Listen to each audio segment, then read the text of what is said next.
അമേരിക്കയിലെ ഒറിഗൺ തീരത്ത് കടലിനടിയിലുള്ള axial see mount എന്ന അഗ്നിപർവ്വതം പൊട്ടിത്തെറിക്കാൻ സാധ്യത.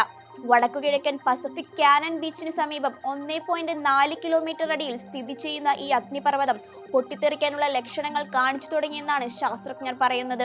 1918, 2011, 2015 വർഷങ്ങളിൽ പൊട്ടിത്തെറിച്ച സജീവ അഗ്നിപർവ്വതമാണിത്. ഈ വർഷം അവസാനത്തോടെ വീണ്ടും പൊട്ടിത്തെറിക്കാനുള്ള സാധ്യതകൾ ഏറെയാണ്.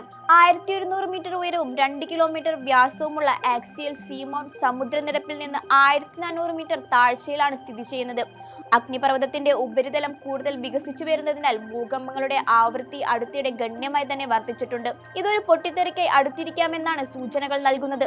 കഴിഞ്ഞ മാർച്ച്, ഏപ്രിൽ മാസങ്ങളിൽ 1000-ഓളം ഭൂചലനങ്ങളാണ് ഇവിടെ ഉണ്ടായിട്ടുള്ളത്. ഈ വർഷം അല്ലെങ്കിൽ 2026 തുടക്കത്തിൽ ഈ അഗ്നിപർവ്വതം പൊട്ടിത്തെറിക്കാൻ സാധ്യതയുണ്ടെന്നാണ് മറൈൻ ജിയോഫിസിസ്റ്റും പ്രൊഫസറുമായ വില്യം വിൽകോക്ക് പറയുന്നത്.